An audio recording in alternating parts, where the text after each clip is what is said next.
నమస్కారం గురుగారు. నమస్కారం అమ్మా. గురుగారు, ప్రస్తుతం అయితే మనకి ఉగాది దగ్గరలో ఉంది గురుగారు. సో అందుకని మనమైతే ఉగాది పంచాంగ శ్రవణం చేద్దాం గురుగారు. తప్పకుండా. అదే ముఖ్యంగా అంటే ప్రెసెంట్ చూస్తే కనుక యుద్ధ నేపథ్యాలు అయితే బాగా కనిపిస్తూ ఉన్నాయి. సో అసలు మన భారతదేశానికి ఏమైనా ముప్పు ఉందంటారా వీటి వలన? అట్లాగే అంటే ఉగాది ఫలితాల వల్ల కొంచెం తెలుస్తాయి కదా ఇలాంటి విషయాలు. ఈ రేట్ల మీద ప్రభావం కానీ లేకపోతే ప్రపంచవ్యాప్తంగా మనం ఎదుర్కొనే పరిస్థితులు కానీ ప్రజలు ఎలాంటి జాగ్రత్తలు తీసుకోవాలి, అలానే ఎలాంటి పరిహారాలు చేసుకోవచ్చు అంటారు? ఈ విషయాలన్నీ ఒకసారి చెప్తారు. తప్పకుండానమ్మా. అయితే తిథివారంచ నక్షత్రం యోగ కరణమేవచ పంచాంగస్య ఫలం శృణ్వన్ గంగా స్నాన ఫలం లభేత్తని. అసలు ఉగాది రోజు ఖచ్చితంగా పంచాంగ శ్రవణాన్ని వినమంటారు. కారణం ఏంటంటే పంచాంగాన్ని వినడము మాత్రము చేతే ఎన్నో రకాల శుభాలు జరుగుతాయి వాళ్ళ ఇంట్లో అని, వాళ్ళ ఇంట్లో జరిగే దుఃఖాలన్నీ పోతాయి అని, శుభాలు జరుగుతాయని ప్రధానంగా ప్రతీక. అందుకని పంచాంగాన్ని వినమంటారు. అయితే చాలామందికి ప్రజలకు అనుమానం వస్తుంది, ప్రేక్షకులు ఏంటి పంచాంగం వింటేనే అద్భుతాలు జరిగిపోతాయా అని. అంటే ఇందులో ఉండే రహస్యం ఏంటంటే అలా ఎందుకు చెప్పారంటే పంచాంగం అంటే భవిష్యత్తుని చెప్పేటటువంటిది, లేదా కాలాన్ని చెప్పేటటువంటిది, కాలంలో ఉండే పరిస్థితులు అంచనా వేసి చెప్పేటటువంటిది.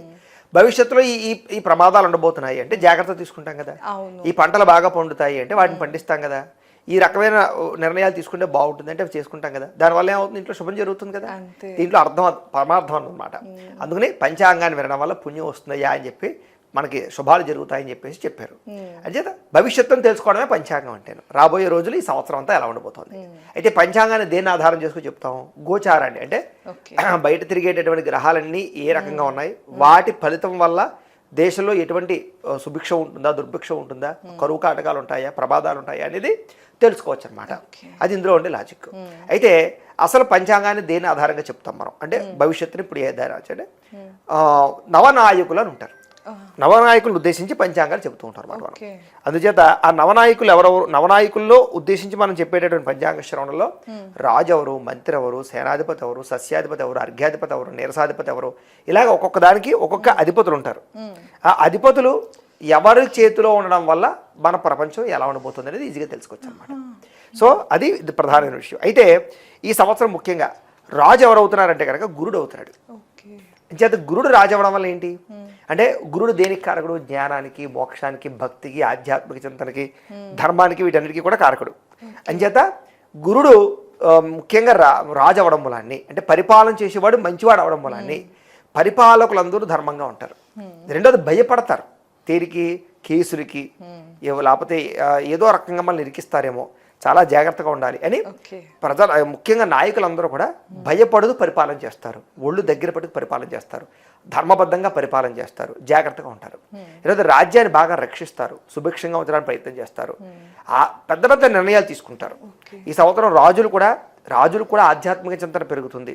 ముఖ్యంగా రాబోయే పుష్కరాలకి సంబంధించి మంచి ఏర్పాట్లు చేస్తారు, డివోషనాలిటీని పెంచడానికి ప్రయత్నం చేస్తారు. అలాగే యజ్ఞయాగాది క్రతువులకి వాటికి వీటికి సపోర్ట్ చేయడం, ఆలయాలకు సపోర్ట్ చేయడంతో పాటుగా ధర్మబద్ధమైన పరిపాలన చేయడానికి, ప్రజల బంధు సుభిక్షంగా ఉండడానికి దేశం ముఖ్యం, ప్రజలు ముఖ్యం అనుకునే నిర్ణయాలు తీసుకోవడంలో ముందుంటారని చెప్పచ్చు. అలాగే దేశానికి అభివృద్ధి మాత్రం బ్రహ్మాండంగా ఉండబోతోంది. కారణం ఏంటంటే గురుడు ఎప్పుడైతే రాజు అవుతాడో ఖచ్చితంగా గురుడు ధర్మాగ్య, సంతానాధిపతి, ఉద్యోగాధిపతి, వ్యవహారాధిపతి, ధనాధిపతి అవుతాడు. కాబట్టి ఎదుగుదల బాగుంటుంది భారతదేశానికి. అయితే మీరు అడగచ్చు, ఏమండి యుద్ధాలు జరిగిపోతున్నాయి కదా, యుద్ధం ప్రభావం ఖచ్చితంగా భారతదేశం మీద కూడా ఉంటుంది కదా, అనేక రకాల ప్రభావాలు ఉన్నాయి కదా, వాటి ప్రభావం భారతదేశం మీద ఉన్న మరి ఇబ్బంది పడుతుంది కదా అని. అయితే ఎన్ని యుద్ధాలు జరిగినా కూడా భారతదేశానికి మాత్రం దానివల్ల వచ్చి కీడైతే లేదు, నష్టం స్వల్పంగా ఉంటుంది తప్ప భారీ నష్టం అయితే ఉండదు. కాబట్టి ఏమీ భయపడక్కర్లేదు, ఆ రకంగా బాగుంటుందని చెప్పచ్చు. అలానే గురుగారు ఇంకొకటి, ఇప్పుడు నామం వచ్చేసి పరాభవ నామ సంవత్సరం కదా, ఆ నామం వల్ల కూడా ఏమన్నా? అవును, పరాభవ నామ సంవత్సరం దాంట్లోనే ఉంది. పరాభవం అంటే మనం అనుకుంటాం అవమానాన్ని పరాభవం అనొచ్చు, లేకపోతే దానికి సంబంధించినటువంటిది అంతా కూడాను. అంటే ఒక్కొక్కసారి ఆ పేరుని బట్టి సూచించేటటువంటి పరిస్థితులు ఉంటాయని. కాకపోతే ఈ సంవత్సరం ఏంటంటే ప్రతి ఒక్క మనిషిని ఎవడో ఒకడు అవమానించడానికి ప్రయత్నం చేస్తూ ఉంటాడు. ఎదుటివాడిని ఎలా కించపరచాలి, న్యూనతపరచాలి, అవమానించాలి, ఇలాంటి భావాలు ప్రతి మనిషిలోనూ పెద్దవైపోతాయి అన్నమాట. ఏదో రంగా అవతల వాడిని తక్కువ చేయాలనేటటువంటి. కాబట్టి ఆ ప్రభావం ఉంది. కాబట్టి ఎవరో మెచ్చుకోవాలి మాత్రం చూడకండి, మీరు చేసే పని నిజాయితీగా ఉందా లేదా చూడండి, మీ పని మీరు చేసుకుంటూ పోండి. ఈ సంవత్సరం పరాభవాలు జరుగుతాయి, అవమానాలు, రకరకాల ప్రభావాలు ఉంటాయి. దేశాన్ని కూడా, మన దేశాన్ని కూడా అవమానించడానికి, పరాభవించడానికి ఇతర దేశాలు పూరుకుంటాయి. ఏదో ఒక సమస్యలు ఇరుక్కోడే లింక్ పెట్టడానికి ప్రయత్నం చేస్తూ ఉంటాయి. అందులో మోదీ గారి పని ఏంటి, ప్రధానంగా ఎక్కువ ఇతర దేశాలతో లావాదేవీలు బాగా ఎక్కువ జరుపుతారు మిగతా వాళ్ళతో పోల్చుకుంటే. ఆయనకి అందరూ కావాలి, అందరినీ కలుపుకుపోవాలి, దేశాన్ని అభివృద్ధి చేయాలనేటటువంటి తాపత్రయం. అయితే ఇందులో ఒక్కొక్కసారి ప్రత్యర్థులు దాన్ని జాగ్రత్తగా వాడుకుని ఏదో రకంగా మోడీ గారిని కించపరచడానికి, దేశాన్ని కించపరచడానికి కొంచెం ప్రయత్నాలు చేస్తూ ఉంటారు. ఎంత చేసినా మనకు దైవ బలం ఉంది. గురుడు బ్రహ్మాండంగా రాజు అయ్యాడు కాబట్టి ఎవడు ఏమీ చేయలేడు. దాని గురించి బెంగెట్టుకోలేదు. ఇక రెండోది ఏంటి, మంత్రి కుజుడు అవుతున్నాడు. ఇదే పెద్ద సమస్య. మంత్రి కుజుడు అవడం వల్ల ఏంటి, మంత్రి అంటే ఎవరు, మిగతా ఐడియాలు తీసుకునేవాడు, సలహాలు ఇచ్చేటటువంటి వాడు. నిజంగా చెప్పాలి, రాజు కన్నా మంత్రి చాలా బలంగా ఉంటాడు, ధైర్యంగా ఉంటాడు, జాగ్రత్తగా ఉంటాడు, పరిపాలనకి ఎక్కువ సపోర్ట్ చేస్తాడు, మనకు హోమ్ మినిస్టర్ లాగా. అలాంటి వాడు కుజుడు అవడం వల్ల ఏంటి ప్రయోజనం, కుజుడు దేనికి కారకుడు అంటే యుద్ధాలకి, సైన్యాలకి, గొడవలకి, అగ్నికి, వీటన్నిటికీ కారకుడు అనమాట. కాబట్టి ఈ సంవత్సరం ఏంటంటే కనుక ఎక్కువ యుద్ధ భయం ఖచ్చితంగా ఉంటుంది. భారతదేశానికి కూడా యుద్ధ భయం ఉంటుంది. బార్డర్లో చాలా తీవ్రమైనటువంటి పరిణామాలు, ప్రభావాలు ఖచ్చితంగా ఉంటాయి. ఇదే సందర్భంగా దాన్ని చెప్పేసి మిగతా మన పొరుగు దేశాలు కూడా ఏదో రకంగా మన మీద కూడా ప్రయత్నం చేస్తూ ఉంటారు. కానీ ఎంత ప్రయత్నం చేసినా మనకి గురుబలం ఉన్న కారణం చేత ఎవరు భారతదేశాన్ని అయితే ఏమీ చేయలేరు. నిజంగా ఏమైనా చేస్తే వాళ్ళ కర్మ అంతే. ఎందుకంటే కుజుడు సామాన్యంగా ఉండడు, కుజుడికి అగ్రెసివ్నెస్ ఎక్కువ. కాబట్టి నిర్ణయాలు స్పీడ్గా తీసుకుంటారు. అవతల వాడు వచ్చి మన మీద ఒక బాంబు వేస్తే, బాంబు వేసిన 10 నిమిషాలు 100 బాంబులు మన మీద పడిపోవడానికి రెడీగా ఉంటారు అనమాట. ఆలోచించిన నిర్ణయాలు ఉండవు ఇక్కడ. తర్వాత చూసుకుందాం, ముందర సై అంటే సై అంతే. వాడు ఏమైనా చేస్తే తిరిగి వెంటనే రిప్లై ఇచ్చేయడం తప్ప తర్వాత వ్యవహారాలు నడుస్తాయి. కాబట్టి చాలా ఆ రకమైన ప్రభావం బార్డర్లో మాత్రం చాలా తీవ్రంగా ప్రభావాలు అయితే కనపడుతూ ఉంటాయి. జమ్మూ కాశ్మీర్లో అల్లర్లు ఎక్కువగా జరుగుతూ ఉంటాయి, అస్తమాటును. అలాగే కొంచెం ఈ వ్యవహారాలు అయితే బాగా సాగుతూ ఉంటాయి. రెండోది ఏంటంటే కనుక అగ్నిభయం. ప్రధానంగా అగ్నిపరమైనటువంటి ఫైర్ యాక్సిడెంట్లు ఎక్కువగా జరగడం, ముఖ్యంగా కరెంటుకి సంబంధించినటువంటి వాటిలో వ్యవహారాలు జాగ్రత్త తీసుకోవాలి. అవి ఎక్కువగా కనపడుతున్నాయి. కొన్ని విద్యుత్ వాహనాలు కాలిపోవడాలు లాంటివి కానీ, లేదా వాహనాలు ఏదైనా ఫైర్ అవ్వడాలు కానీ, లేకపోతే గడ్లు కాలిపోయి పొలాలు కాలిపోవడాలు కానీ, ఇలాగేంటంటే కొంచెం ఫైర్ యాక్సిడెంట్లు బాగా అధికంగా జరగడంతో పాటుగా అగ్ని భయం బాగా కనపడుతుంది ఫ్యాక్టరీలు, ఇండస్ట్రీల్లోనూ. అలాగే వీటి ప్రభావం బాగా ఉంది. బాంబు పేలుళ్ళని, లేకపోతే ట్రైన్ యాక్సిడెంట్లని, లేకపోతే ఫ్లైట్ యాక్సిడెంట్లు, ఇలాంటివి ఎక్కువ జరగడానికి ఫైర్ ద్వారా, అగ్ని ద్వారా జరిగేటటువంటి, పేలుల ద్వారా జరిగేటటువంటి ప్రమాదాలు ఎక్కువగా ఉన్నాయి ఈ సంవత్సరం. కాబట్టి తత్వ జాగ్రత్తలు తీసుకోవాలి. దాంతోపాటు ప్రమాదాలు, యాక్సిడెంట్లు, ఈ సంవత్సరం యాక్సిడెంట్లు బాగా జరుగుతాయి. అంటే అనొచ్చు జనాలు కూడా, ప్రతి సంవత్సరం యాక్సిడెంట్ కామన్గా జరిగేదే కదా అని. కానీ అలా ఆ ప్రభావం వేరు, ఈ ప్రభావం వేరు. గతం కన్నా అధికంగా వాహన ప్రమాదాలు జరిగే అవకాశం బాగా కనపడుతుంది స్వయంకృత అపరాధాల వల్ల. కాబట్టి అదొకటి కొంచెం మంత్రి కుజురవడం వల్ల వచ్చే సమస్యలు అనమాట. ఇక సేనాధిపతి చంద్రుడు అవుతున్నాడు. దీనివల్ల ఏంటంటే వర్షపాతం చాలా బాగుంటుంది. అధిక వర్షాలు పడతాయి, అకాల వర్షాలు పడతాయి. ముఖ్యంగా అంటే సమయానికి కావాల్సిన వర్షం పడదు, అక్కలేని సమయంలో వర్షం పడి పంటల్ని పాడు చేసే పరిస్థితి ఉంటుంది. కాబట్టి కొంచెం రైతులు ఎక్కువ జాగ్రత్త తీసుకోవాలి, కేర్ తీసుకోవాలి. అలాగే ఈ అధిక వర్షపాతాలు, రకరకాల వర్షపాతాల వల్ల చెరువులు, వాగులు పొంగడాలు, వాటి వల్ల కొంత ఇబ్బంది పడాలి. లోతట్టు ప్రాంతాలకి కొంచెం ఇబ్బంది కలగడాలు మాత్రం ఈ సంవత్సరం జరగబోతున్నాయి. కాబట్టి లోతట్టు ప్రాంతాల్లో ఉండే వాళ్ళు జాగ్రత్తలు తీసుకోవాలి. ఇక సస్యాధిపతి మళ్ళీ గురుడే అవుతున్నాడు. మళ్ళీ సస్యాధిపతి గురుడు అవడం వల్ల ఏంటి, పంటలకి, వాటికి, వీటికి కారకుడు అనమాట. అందులో గురుడికి యొక్క కారకత్వమైనటువంటి రంగు ఏంటి, పసుపు రంగు. అంటే పసుపుకు రిలేటెడ్గా ఉండేటటువంటి వర్ణానికి సంబంధించినటువంటి పంటలన్నీ కూడా బాగా పండుతాయి. పసుపు కానీ, కందులు కానీ, లేకపోతే పెసలు కానీ, లేకపోతే ఇలాగ గోధుమలు కానీ, ఇలాంటివన్నీ కూడా, మన ధాన్యం కూడా కొంచెం పసుపు రంగులోనే ధాన్యం ఉంటుంది కాబట్టి ధాన్యాలని, ఇలాంటివన్నీ కూడా విపరీతంగా పండుతాయి. కాబట్టి వాటికి విలువ బాగా పెరుగుతుంది, ధర బాగా పెరుగుతుంది, గిట్టుబాటు ధర బ్రహ్మాండంగా పెరుగుతుంది. కాబట్టి అలాంటి పంటలు పండించడానికి ఎక్కువ ప్రయత్నం చేయొచ్చు. ఇక ధాన్యాధిపతి బుధుడు అవుతున్నాడు. ధాన్యాధిపతి బుధుడు అవడం వల్ల కూడా ఎక్స్పోర్ట్లు బాగా జరుగుతాయి ఈ సంవత్సరం. వ్యాపార లావాదేవీలు, అలాగే ధాన్యాలు, మన యొక్క పండించే పంటలన్నీ ఇతర దేశాలకు వెళ్ళడం కానీ, వ్యవహారాలు చేయడం కానీ, ముఖ్యంగా ఆహార పరిశ్రమ బాగా అభివృద్ధి అవుతుందని చెప్పచ్చు. అలాగే వ్యాపారాలు వృద్ధి అవుతాయి. చాలామంది ఈ సంవత్సరం ఏంటంటే కనుక ఉద్యోగాలు చేసేవాళ్ళు కూడా వ్యాపారాలు చేస్తారు. వ్యాపారాలు కూడా ఎలాగంటే భారతదేశంలో ఏదైనా ప్రోడక్ట్ని తయారు చేసి దాన్ని ఇతర దేశాలకి ఎక్స్పోర్ట్ చేయగలిగేటటువంటి వ్యాపారాలు చేస్తారని చెప్పొచ్చు. అదృష్టం ఏంటంటే అది చెయ్యాలి, అది చేస్తేనే మన దేశం అభివృద్ధి అవుతుంది. ముఖ్యంగా చైనా లాంటి దేశాలు చేసే పని ఏమిటంటే కనుక వాళ్ళు ఎంతసేపు ఏదో రకమైన ప్రోడక్ట్ తయారు చేయడం, ఇన్నోవేషన్ చేయడం, అది ఇతర దేశాలకు అమ్మడం మీద ఆధారపడ్డారు వాళ్ళు. సో అలా వాళ్ళు డబ్బులు సంపాదిస్తున్నారు. పాపం మోడీ గారు అసలు తాపత్రయం అంతా అదే. మనం కూడా అలా చేయాలి. ఎందుకంటే వాళ్ళకి ఎంత జనాభా ఉన్నారు, మనకు అంత జనాభా ఉన్నారు. వాళ్ళకన్నా యూత్ ఎక్కువ ఉన్నారు మనకి. యూత్ అవ్వడం సామాన్యుడు కాదు, ప్రతి ఒక్కడి మహామేధావే. ఇప్పుడు వచ్చిన జనరేషన్ అంతా కూడా అధిక తెలివితేటలు ఉన్నాయి వీళ్ళకి. వీళ్ళకి సరైనటువంటి పనిముట్లు అందించి లోన్లు ఇచ్చి ఐడియాలజీ ఇచ్చి వ్యవస్థ చేస్తే వాళ్ళు ఆ స్థాయికి తీసుకెళ్తారు దేశాన్ని అనే నమ్మకం మోడీ గారికి ఉంది కాబట్టి ఆయన ఎంతో ప్రోత్సాహాన్ని ఇస్తున్నారు. కాబట్టి జనాలు ముఖ్యంగా యూత్ అర్థం చేసుకుని ఎందుకు చదువుతున్నావురా అంటే కనుక ఉద్యోగం చేయడానికని మాత్రం అనకండి. ఎందుకు చదువుతున్నావురా అంటే కనుక నాలెడ్జ్ పెంచుకుని ఏదో రంగా ఒక పెద్ద ఫ్యాక్టరీయో ఇండస్ట్రీయో పెట్టి దానివల్ల మన దేశానికి కీర్తి తేడానికి చదువుతున్నారనేటటువంటి గోల్ పెట్టుకోవాలి విద్యార్థులు. అలా చదివితే మీరే 100 మందికి ఉద్యోగాన్ని ఇస్తారు తప్ప ఉద్యోగాన్ని వెతుక్కుంటూ ఇంటర్వ్యూలకు వెళ్ళరు. కాబట్టి ఆ థాట్స్ ఉండాలి. కాబట్టి ఆ పరిస్థితి ఈ సంవత్సరం రాబోతోంది. ముఖ్యంగా యూత్ ఆ రకంగా ఆలోచిస్తారు ఆ కోణంలో. అంటే నేను ఒకడి కింద పనిచేయడం ఏంటి, నా కింద 100 మంది పనిచేయాలి, నేనే ఇతర దేశాలకి ప్రోడక్ట్ నమ్మాలి, లేదా స్కిల్ డెవలప్మెంట్, లేకపోతే కనుక ఇప్పుడు ఏదో వర్క్ ఉంటుంది కదా ఆన్లైన్ వర్క్లు అవ్వచ్చు, ఏదైనా సరే అలాగే ఒక సాఫ్ట్వేర్ ఇండస్ట్రీ పెట్టడాలో ఇండస్ట్రీ పెట్టడాలో సో ఈ రకంగా ప్రమోట్ చేసుకోవాలి అనేటటువంటి పరిస్థితి ఈ సంవత్సరం ఉండబోతోంది. కారణం బుధుడు. ఇక ప్రధానంగా ఏంటంటే కనుక మేఘాధిపతి మళ్ళీ చంద్రుడు అవుతున్నాడు.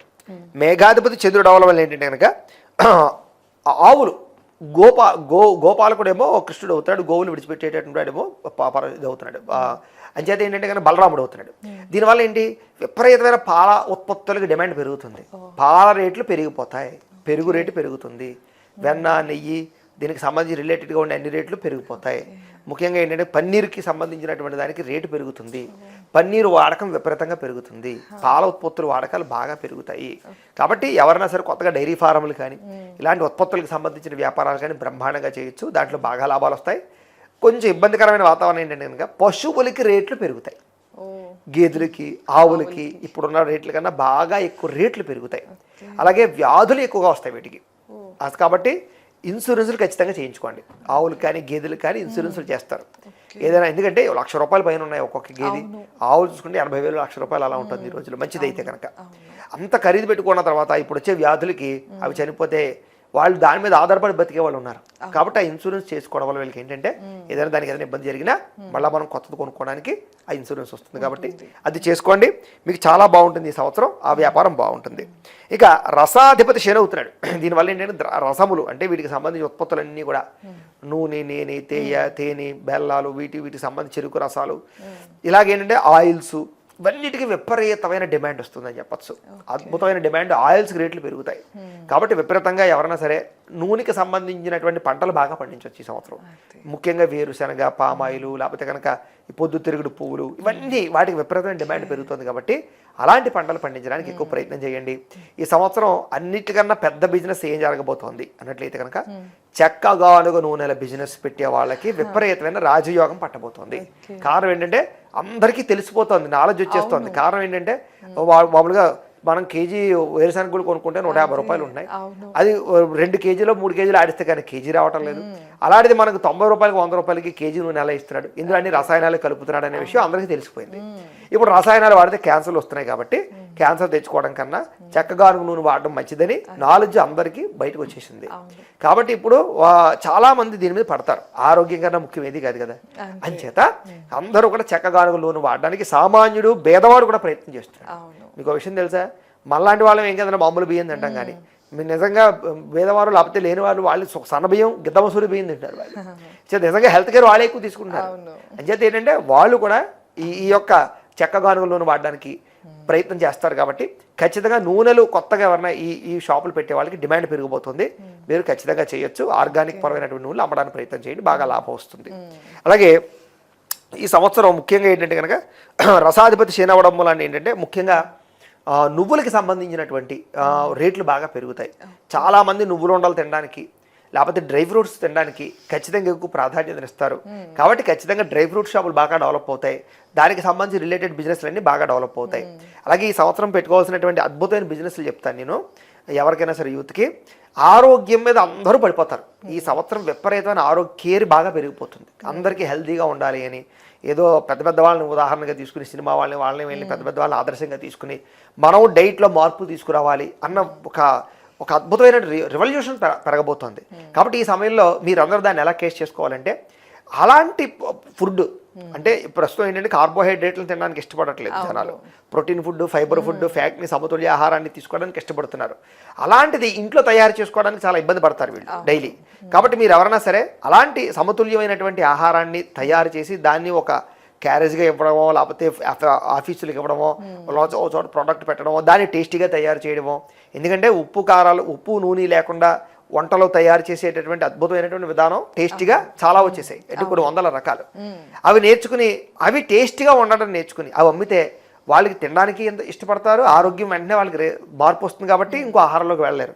అది ఇంట్లో తయారు చేసుకోవాలంటే కొంచెం క్లిష్టంగా ఉంటుంది. కాబట్టి అలాంటి ఫుడ్ బిజినెస్ చేసి వాళ్ళకి హెల్త్ కేర్కి సంబంధించిన ఫుడ్ బిజినెస్, ఇప్పుడు న్యూట్రియన్స్ చూడండి, ఈ సంవత్సరం బేభత్సంగా పెరిగిపోతారు న్యూట్రియన్స్. ఎందుకంటే అందరికీ టెక్నికల్ నాలెడ్జ్ వస్తుంది, హెల్త్ నాలెడ్జ్ వస్తుంది. కాబట్టి మనకి న్యూట్రిషన్ మనం అభివృద్ధి చేసుకోవాలి అనే విషయం తెలుస్తుంది. కాబట్టి బాగా దానికి సంబంధించిన బిజినెస్లు, ఫిట్నెస్కి సంబంధించినటువంటి వాళ్ళందరికీ మంచి రాజయోగం పట్టబోతుందని చెప్పచ్చు. ఈ సంవత్సరం ప్రతి ఒక్కళ్ళు హెల్త్ మీద, కేర్ మీద, ఫిట్నెస్ మీద పడి తీరుతారు. కాబట్టి దానికి రిలేటెడ్గా ఉండే ఏ వ్యాపారమైనా అభివృద్ధి చెందుతుంది. అలాగే రైతులు కూడా ఆర్గానిక్ పంటలు పండించడానికి ప్రయత్నం చేసి 10 రూపాయలు ఎక్కువైనా సరే దాన్ని అమ్మండి. వంకాయలు 40 రూపాయలు అయితే ఆర్గానిక్ 80 రూపాయలు పెట్టి అమ్మనండి, కొన్ని తీరుతారు వాళ్ళు. ఎందుకంటే జనాలకి హెల్త్ కేర్ మీద ఇంట్రెస్ట్ బాగా పెరిగింది. దానికోసం ఎంత ఖర్చు అయినా పెడతారు. ఆరోగ్యమే మహాభాగ్యం అని అందరికీ అర్థమైపోయింది. హాస్పిటల్ పాలైపోయి మొత్తం ఆర్గాన్స్ అన్ని పాడు చేసేసుకుని బెడ్ మీద పడి దాని మీద ఆపరేషన్ చేయించుకుని ఆ నరకం అనుభవించడం కన్నా ఇది చాలా సుఖం అనేటటువంటి నాలెడ్జ్ వచ్చింది. కాబట్టి జనాలందరూ ఇలా మారుతున్నారు. దానికి రిలేటెడ్గా మనకి ఇక్కడ జాతకంలో ఉండేటటువంటిది అంతా కూడా కనపడుతుంది. కాబట్టి ఈ సంవత్సరం అవన్నీ చాలా అనుకూలంగా కనపడుతున్నాయి రసాధిపతి శని అవ్వడం వల్ల. ఇక నీరసాధిపతి గురుడు అవుతున్నాడు. నీరసాధిపతి గురుడు అవ్వడం వల్ల ఏంటంటే కనుక గురుడు మళ్ళీ దేనికి కారకుడు? రత్నాలకి, వైడూర్యాలకి, వజ్రాలకి, బంగారాలకి, ఎలిమెంట్స్కి, వీటన్నిటికీ కారకుడు. కాబట్టి ఈ సంవత్సరం అన్ని రేట్లు పెరగబోతున్నాయి. ఏది ఎలిమెంట్స్ అన్నీ కూడాను. అంటే బంగారమే కాదు, బంగారము, వెండి విపరీతంగా పెరుగుతాయి. నేను అదే చెప్తున్నాను. అయితే ఇప్పుడు యుద్ధ వాతావరణంలో బాగా పెరిగింది కాబట్టి పెట్టుబడి ఇప్పుడు పెట్టకండి. 15 యుద్ధాలు తగ్గిపోతాయి. కొంచెం కంట్రోల్లోకి వచ్చిన తర్వాత మళ్ళీ కొంచెం కంట్రోల్లోకి వస్తుంది. మీరు అనుకున్నట్టుగాను, లేకపోతే ఎవరో అనాలిసిస్ చెప్పినట్టుగాను 1,00,000కి లేకపోతే 1,20,000కి అలా వచ్చేదే ఉండదు. గ్రాము బంగారం కనీసం ఒక 15,000కి వచ్చినా, 16,000కి వచ్చినా కూడా పర్వాలేదు. 15,000, 16,000 మయంగా ఉన్నా కూడా మీరు కొనేయండి. 15,000 కన్నా తగ్గదనే విషయం గుర్తుపెట్టుకోండి. దురాశ పడకండి. దానికోసం ఎదురు చూస్తే వలి పెరిగిపోతుంది. అదే కొంతమంది 1,00,000కి వచ్చేస్తుంది, రాదు. అబద్ధం. అది ససేమీరా జరగదు. దాని మీద అసలు ఎక్కడ ఆశ పెట్టుకుని దురాశ పెట్టుకోకండి. 15,000 కన్నా తగ్గిన అద్భుతం, 15,000 కన్నా తగ్గినా ఒక అద్భుతం జరిగినట్టే.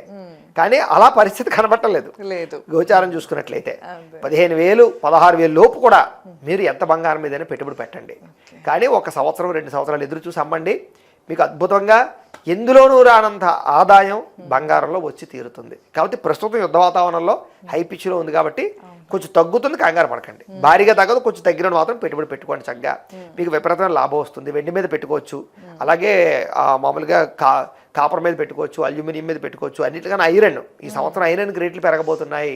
కాబట్టి బిల్డింగ్లు కట్టుకునే వాళ్ళు ఐరన్ ముందరే కొనుక్కుని అట్టే పెట్టుకోండి. దానికి రిలేటెడ్గా గృహోపకరణ వస్తువులన్నీ రేట్లు పెరగబోతున్నాయి. కాబట్టి వాటికి రిలేటెడ్గా పెట్టుకోండి.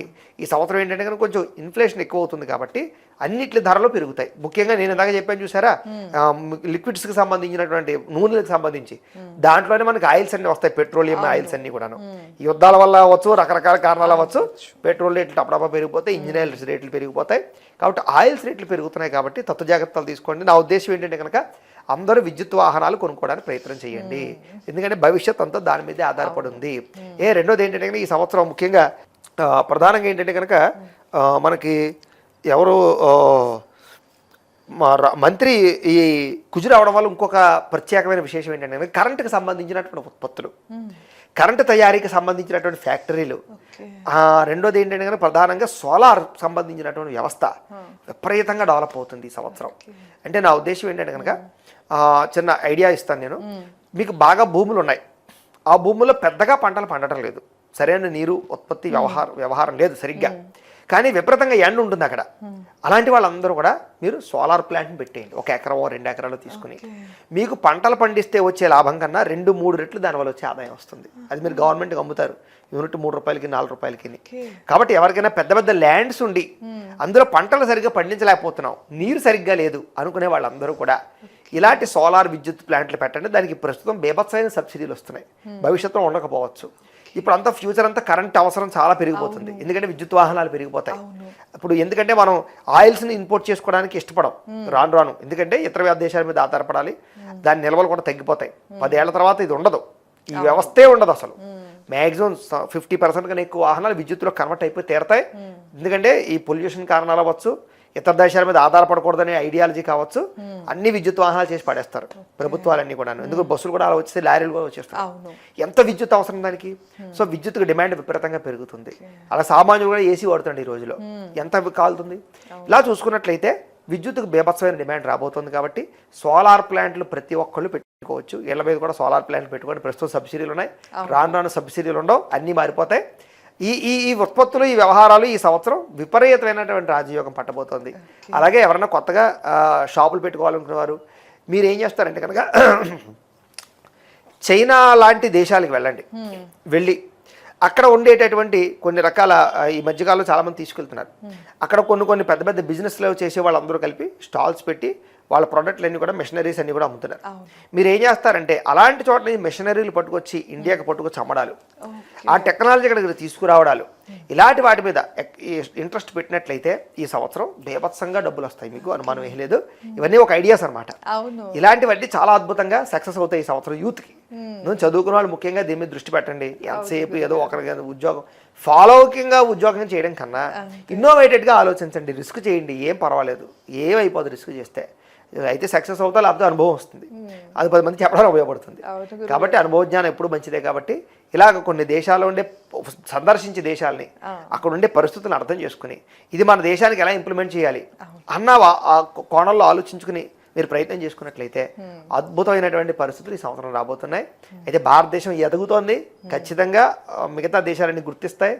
పెద్ద పెద్ద దేశాలు కూడా భారతదేశాన్ని శరణు వేడతాయి. చూసుకొని కావాలంటే ఈ సంవత్సరం మైండ్గే మారుతారు ఈ సంవత్సరం అంతా మన రాజకీయ నాయకులు. ప్రధాని మోదీ గారు మైండ్ తోటి మొత్తం దేశాలన్నింటినీ ఇలా గుప్పెట్లో పెట్టుకునే పరిస్థితి తెచ్చుకుంటారు. అందరికీ మన అవసరాన్ని నిరూపించుకునే ప్రయత్నం చేస్తారు. కాబట్టి ఈ సంవత్సరం కొన్ని ఇబ్బందులు ఉన్నా కూడా మిగతా అంతా యోగా కాలంగానే కనపడుతుందమ్మా ఈ సంవత్సరం. అదే గురుగారు, ముందు అంటే పంచాంగ శ్రవణం అంటే నేను ఏదో అనుకున్నాను, ఉన్నది చెప్పటమే కాకుండా చాలా ఐడియాస్ అయితే ఇచ్చారు. అంటే ప్రెసెంట్ బిజినెస్ కోసం కొత్తగా ట్రై చేసే వాళ్ళకి కానీ లేకపోతే యూత్ కానీ ఏవేవి ఆప్షన్స్ ఉన్నాయి అన్నదైతే అసలు అదే చాలా ముఖ్యం. అదే చాలా ముఖ్యం. ఏదో చెప్పడం, పంచాంగాన్ని ఏదో చూసి చదవడం కాదు, దాన్ని మనం ఎలా అర్థం చేసుకుని దాన్ని ప్రజలకు ఉపయోగపడేలా ఎలా మనం దాన్ని కన్వర్ట్ చేయగలగాలి. దానివల్ల పంచాంగం ఉపయోగం తప్ప ఉత్తరే ఏదో కబుర్లు చెప్పుకోవడానికి, కాలక్షేపం చేయడానికి, వర్షాలు పడతాయి, ఎండలు పడతాయి, ఎండ వస్తాయి చెప్పుకోవడానికి పంచాంగం ఎందుకు? కాబట్టి చాలా ముఖ్యమైన విషయాలు మనం చెప్పుకున్నాం ఈ ఛానల్ ద్వారా. కాబట్టి జనాలందరూ కూడా స్పందించండి. మీ ఐడియాలు ఏమైనా ఉంటే కింద కామెంట్ లో పెట్టండి. ఎందుకంటే నేను కొన్ని ఐడియాలు చెప్పాను, అలాగా చాలా మంది దగ్గర ఐడియాలు ఉన్నాయి తెలుసా మీకు. భయం వీళ్ళందరికీ, వీళ్ళందరూ భయస్తులు అయిపోయారు. ఆ భయం పోవాలి, మీకు ధైర్యం రావాలి. ప్రతి ఒక్కడూ నిజంగా అద్భుతమైన మేధస్సు కలిగిన వాడే మన భారతదేశంలో. అందులో మన సౌత్ ఇండియాలో బేభత్సమైన తెలివితేడు వీళ్ళందరికీ. ఎవరిని కదిలించినా బోల్డ్ ఐడియాలు వస్తాయి, కానీ అలా పని చేయడు, పక్కడు చెప్తాడు ఐడియాలు. అది విచిత్రం. వీడి దగ్గర కూర్చోబెట్టి ఎవరే బిజినెస్ చేద్దాం అనుకున్నాను 100 ఐడియాలు చెప్తాడు. ఆడికి అడిగా కూర్చుంటాడు, ఆడి బిజినెస్ పిరికోవాలి వీళ్ళందరూ. ఆ పిరికితానం పోగొట్టుకోవాలి ఈ సంవత్సరం. ధైర్యంగా ఉండండి. మీకు వచ్చిన ఏమైనా కొత్త ఐడియాలు అంటే కింద కామెంట్లో పెట్టండి, జనాలు చదువుతారు. అలాగే ఈ విషయాలు లైక్ చేశారంటే అందరిలోకి వెళ్తుంది. కాబట్టి లైక్ చేసే ప్రయత్నం చేయండి.